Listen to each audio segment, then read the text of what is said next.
Déclaration des partis, associations et personnalités de la troisième voie dite de l'interposition. Tout sauf les bongos. Le camp politique du centre, appelé la troisième voie pour l'interposition, se questionne sur le traitement inéquitable de certains prisonniers arrêtés pour les mêmes causes. Le cas de Noël Mbumba arrêté pour détournement de fonds, au même titre que Brice Lacluche Alianga, Patrice Chitanaza, Tony Ondomba, Justin Doudaboy, etc. Malheureusement, nous constatons que le premier cité est dehors alors qu'il avait reconnu publiquement au cours d'une conférence de presse avoir participé avec les autres à un détournement de plus de 100 milliards.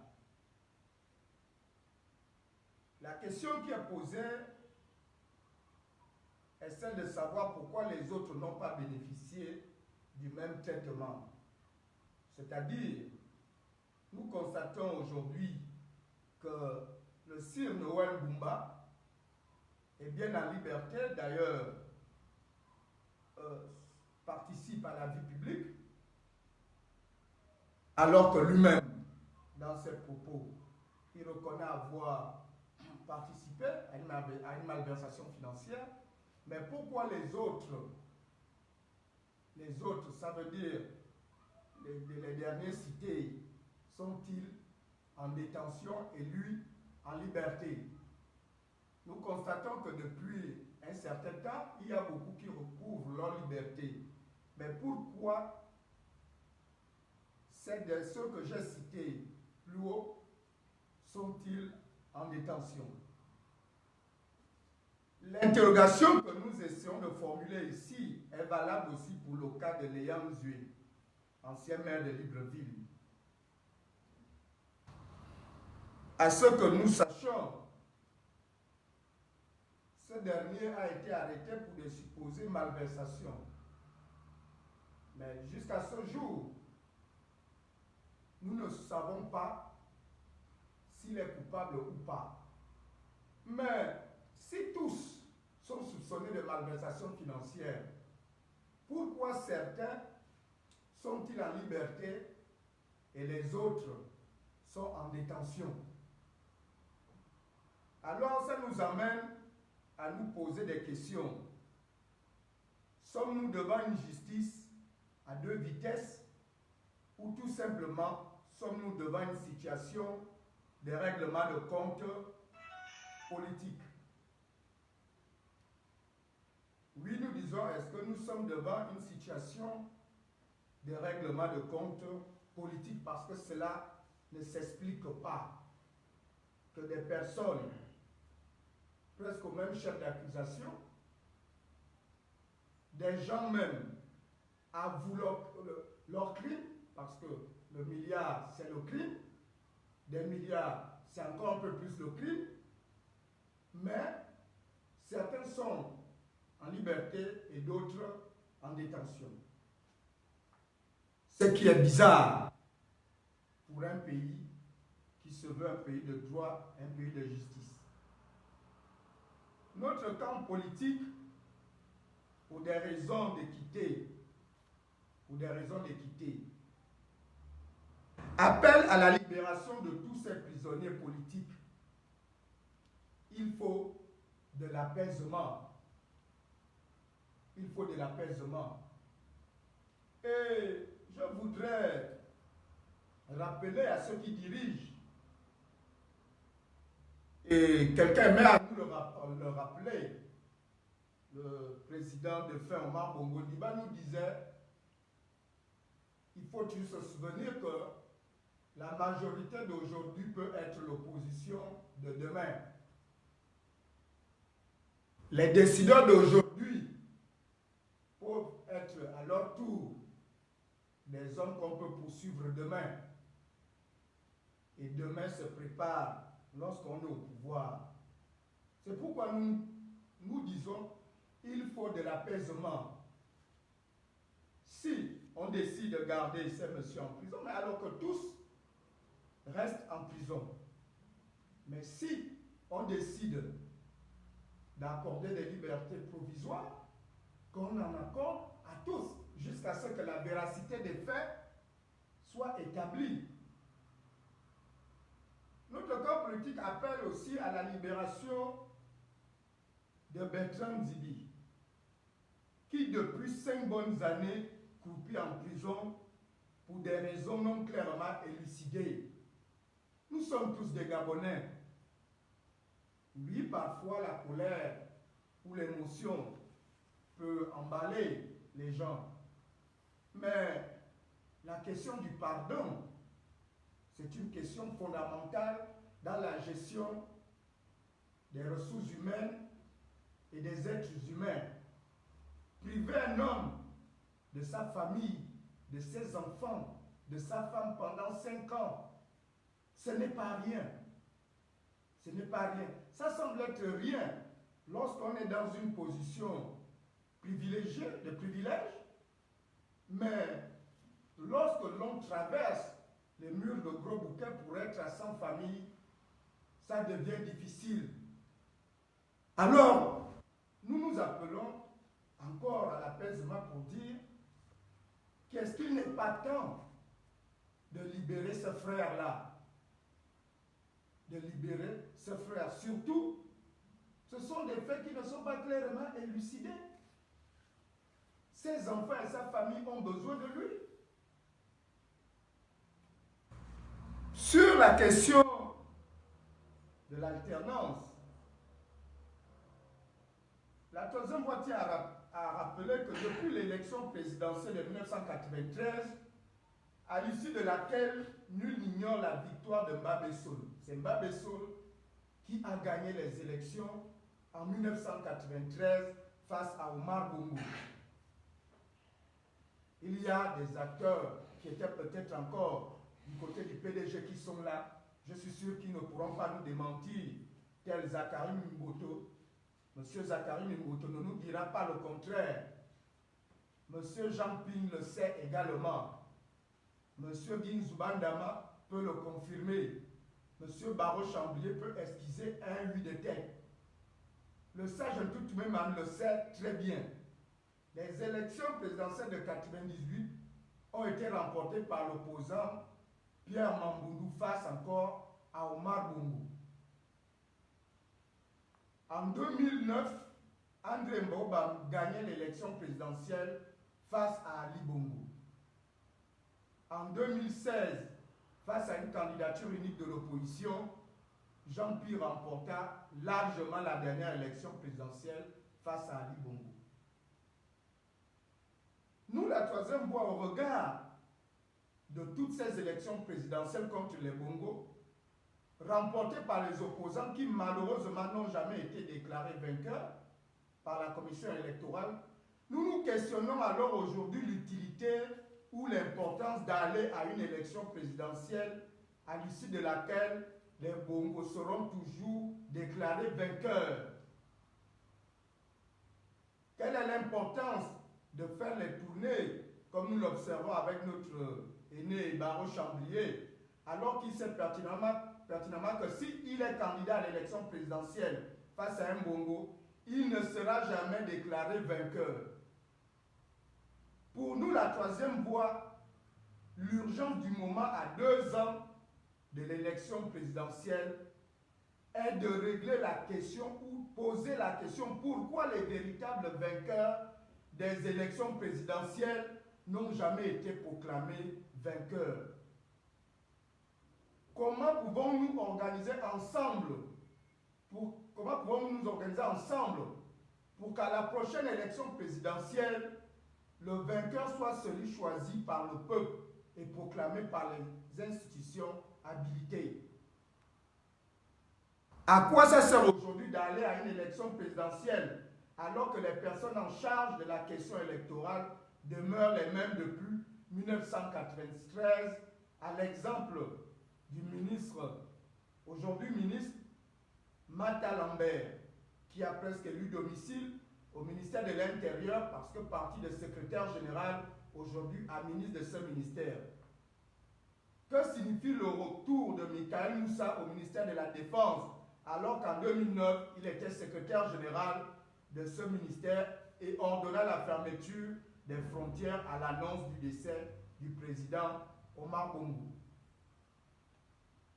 À quoi ça sert-il d'aller à une élection présidentielle quand on sait qu'après la proclamation, l'armée publique, l'armée qui devait être publique, au service, l'armée publique se met au service des Bongo et elle est déployée dans les rues avec les chars et les armes lourdes. Le siège ou le domicile du véritable vainqueur sera encerclé par les commandos du régime pour empêcher toute contestation légitime de la population. Il est temps que les forces démocratiques s'associent pour définir le combat efficace capable de faire parvenir le véritable vainqueur au pouvoir. Nous disons, ça ne sert à rien de mettre la charrue avant les bœufs. Notre pays a une difficulté d'alternance tant que les Bongo sont là et tout leur appareillage est en place. Comment? Parce que participer aux élections dans ces conditions, aux élections à venir, dans ces conditions, serait comme si nous, les acteurs politiques, nous cautionnons la manière de faire des Bongo. Nous pensons, nous posons le débat pour tous les acteurs politiques qu'il est temps que nous regardions ensemble comment faire pour que les prochaines élections présidentielles ne soient pas confisquées par les Bongo. Parce que ne pas en tenir compte aujourd'hui serait jouer leur jeu. La preuve, 93 Mbappé Soul a gagné, il n'est pas arrivé, il n'est pas allé à la présidence. 98 Mamboundou a gagné, il n'est pas allé à la présidence. 2009 Obama a gagné, il n'est pas allé s'asseoir au palais. 2016 Jean-Pierre a gagné, il n'est pas allé s'asseoir au palais.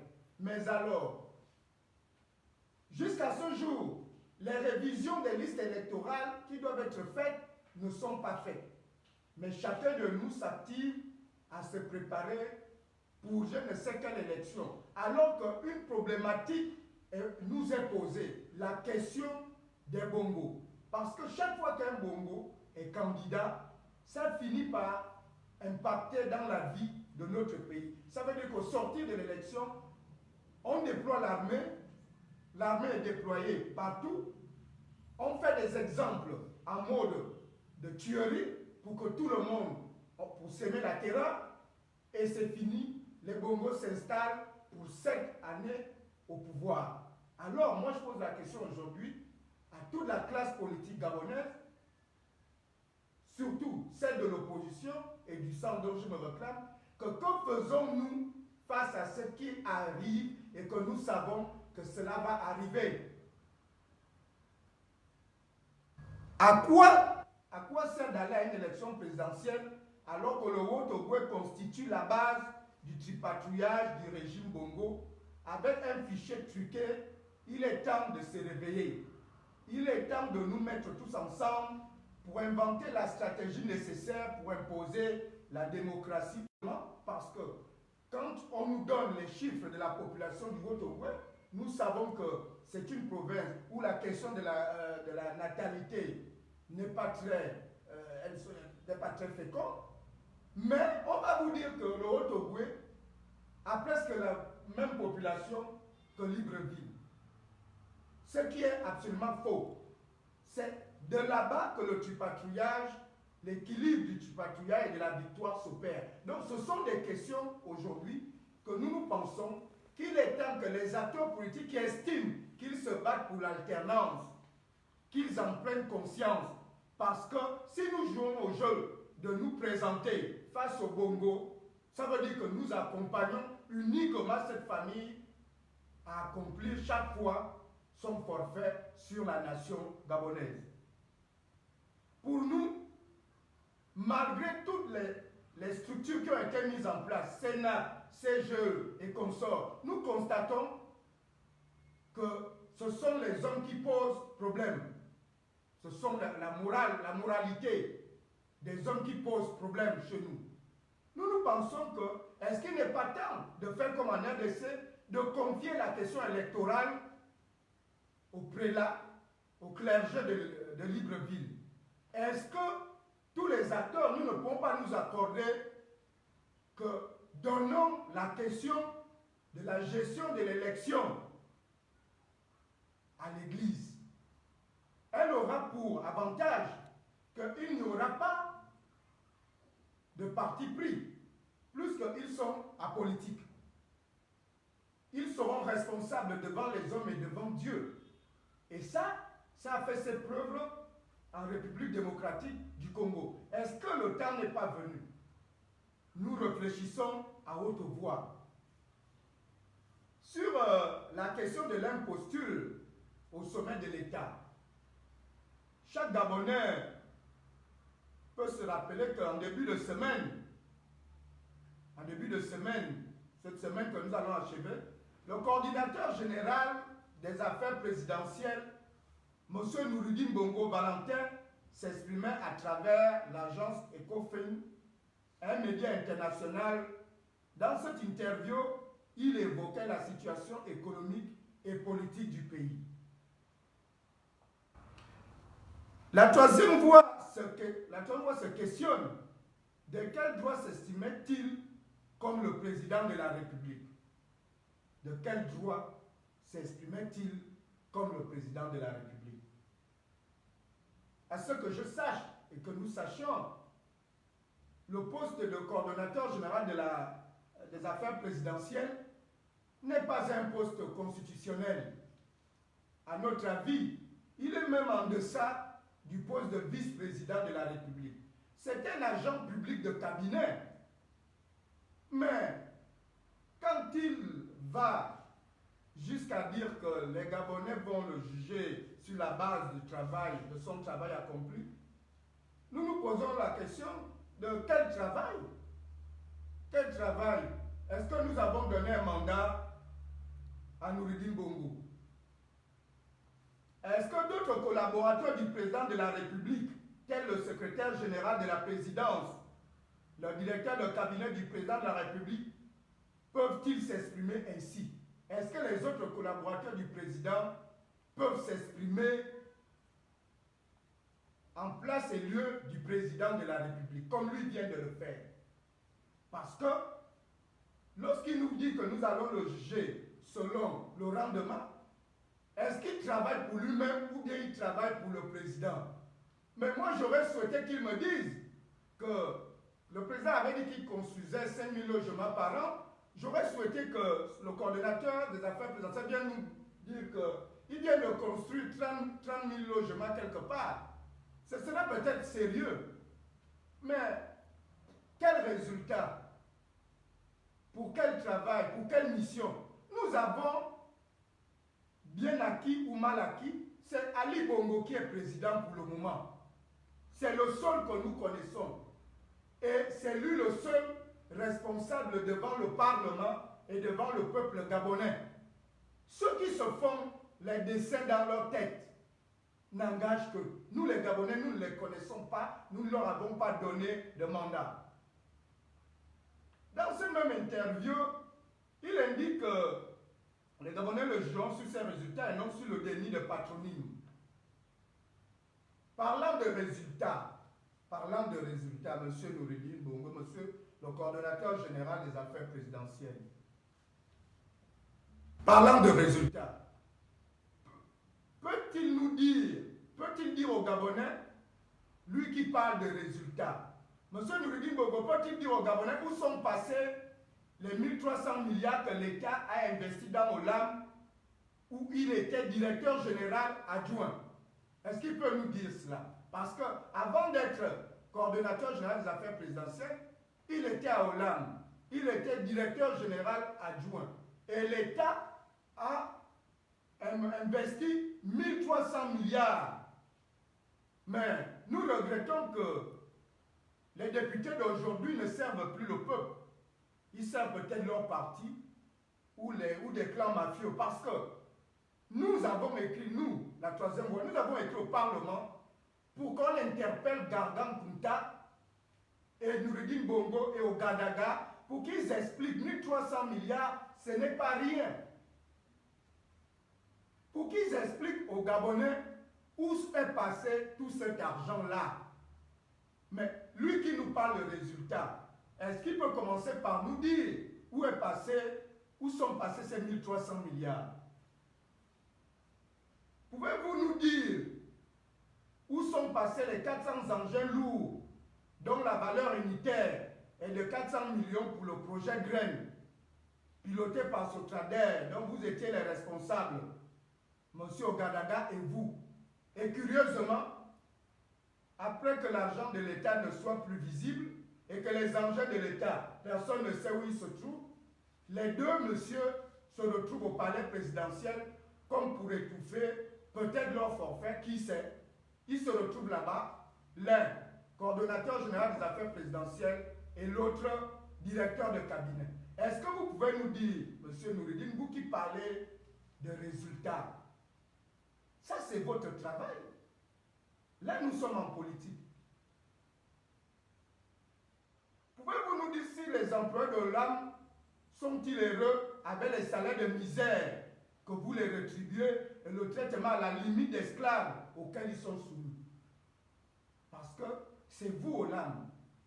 Pouvez-vous nous dire si les employés de Olam sont heureux? Vous parlez de résultats. Nous allons vous aider à vous en souvenir. La nomination de Brice Latriche Alianga en tant que directeur de cabinet du président de la République, est-ce que vous êtes loin de cette nomination-là? Ce Brice Latriche-là, qui était votre accompagnateur, qui était votre ami, qui est aujourd'hui en prison pour détournement de fonds publics, est-ce que vous pouvez dire aux Gabonais que vous n'êtes pas pour grand chose dans sa nomination au poste de directeur de cabinet du président? Et que, après avoir été nommé directeur de cabinet du président, ce monsieur est aujourd'hui en prison. Vous l'aviez mis en prison pour détournement de fonds publics. Ça, c'est votre résultat, monsieur Noureddine. Monsieur Noureddine, est-ce que vous vous souvenez des nominations de votre directeur de cabinet, Yann Boulou? Ces nominations ont vocation à apporter atteinte à la cohésion nationale, à la cohésion sociale, parce qu'il ne nomme que les membres de sa famille. Voilà sur quoi les Gabonais vous ont déjà jugé. Yann Boulou, c'est votre directeur de cabinet. Mais vous voyez comment il nomme pratiquement les membres de sa famille au pétrole, à Gabon Oil, à la caisse stable, ainsi de suite. Ça, c'est vos résultats politiques. Venant au patronyme, vous êtes le fils de notre grand frère. Nous nous posons beaucoup de questions. Venant au patronyme, lorsque vous en parlez dans votre interview, nous avons envie de vous demander de quoi avez-vous peur? De quoi avez-vous peur? De quoi doutez-vous, monsieur Noureddine? Nous vous demandons, en parlant de la question de vos patronymes, de quoi avez-vous peur? De quoi doutez-vous? Êtes-vous au courant de quelque chose sur vous-même que les Gabonais ignorent? Parce que personne n'a jamais parlé de votre filiation. Elle ne nous intéresse pas. Lorsque vous évoquez ce sujet, ça nous donne fraude. Puisque nous les Gabonais, nous n'en parlons pas. Ça ne nous intéresse même pas. Mais lorsque vous-même vous venez à parler de la question de la filiation, ça donne une drôle d'impression. Alors nous les Gabonais se demandent, est-ce que vous savez quelque chose que nous on ne sait pas? Lorsque vous venez parler de quelque chose que nous on ne connaît pas, nous savons que vous êtes le fils de notre frère. Alors c'est étonnant. Ne venez pas pour créer un problème qui n'existe pas. Ce qui intéresse les Gabonais, c'est de savoir quelle est l'opportunité qui vous a amené à vous exprimer ainsi. Qui, M. Nouridine, ce qui intéresse les Gabonais, c'est de savoir quelle est l'opportunité qui vous a amené à vous exprimer ainsi. Êtes-vous déjà le président de la République? Nous souhaiterions avoir une réponse si vous êtes déjà le président de la République au regard de votre prise de parole et posture actuelle. Vous nous donnez l'impression que M. Ali Bongo n'est plus le président. Si c'est vrai, dites-le nous. Nous voulons savoir parce que nous ne comprenons pas. Est-ce que nous sommes dans un Paris-ci? Nous ne comprenons rien du tout. Quelle est l'opportunité qui vous amène à vous exprimer en lieu et place du président comme le président de la République? Vous travaillez dans un cabinet pour M. Ali Bongo, soit-il votre père. Soit-il votre père, vous travaillez pour lui. Vous travaillez pour les résultats qu'il doit présenter demain au peuple gabonais. Mais il ne s'agit pas de travailler pour vous. Nous ne vous avons donné aucun mandat. C'est à M. Ali Bongo que nous avons donné le mandat. À titre de rappel, nous vous ferons savoir que vous ne détenez aucun mandat du peuple. Par ma voix, le peuple vous le dit, que vous ne détenez aucun mandat. Sur la question de la dette, oui, vous dites que la question de l'économie gabonaise est instrumentalisée par les acteurs politiques. Oui, nous en parlons beaucoup. Mais nous vous affirmons que l'économie de notre pays titube. Que l'économie de notre pays titube. Et cela vient d'être confirmé par l'agence Fitch Ratings. Les chiffres parlent d'eux-mêmes et les faits en économie sont têtus. Nous vous disons oui, le Gabon a des soucis. Nous sommes en banqueroute. N'ayons pas peur des termes. Nous vivons d'endettement et de rééchelonnement de la dette. Nous vivons de cela. Le niveau de notre dette est devenu insupportable, insoutenable, et vous le savez. Nous avons dépassé la barre du PIB, qui est de 70%. Et vous le savez. Donc, vous ne pouvez pas, au cours d'une interview, vouloir nous faire passer pour les fous de la cour. Nous ne sommes pas des fous. Nous attirons l'attention. Parce que ce pays-là, il est à vous, il est à nous, il est à tous les Gabonais. Ce n'est pas l'héritage des Bongo. Le Gabon n'est pas l'héritage. Si quelqu'un a ça dans sa tête, vous pouvez résister aujourd'hui. Nous, on va se battre. Nos enfants vont se battre. Nos petits-enfants vont se battre. Un jour, on va le libérer. Que vous le vouliez ou pas, le Gabon sera libéré. Le Gabon va connaître la démocratie. Le Gabon va connaître l'alternance dans la paix. Donc, il faut que lorsque nous parlions du Gabon, moi j'ai envie de te dire, neveu, lorsqu'on parle du Gabon, il faut être sérieux. Il faut que ce que nous disons soit vrai. Parce que cela engage la vie de plus d'1 million de personnes. Le Gabon est en banqueroute, la preuve. Pour se sauver de la banqueroute, votre gouvernement, le gouvernement de M. Ali Bongo, est obligé de faire recours à un nouveau programme du FMI. Ça aussi, est-ce qu'on invente ça? Est-ce qu'on invente ça? Vous avez dit dans votre interview que nos prises de parole, vous ne sourcillez pas. C'est bien que vous vous occupez de la situation des Gabonais qui sont dans la souffrance.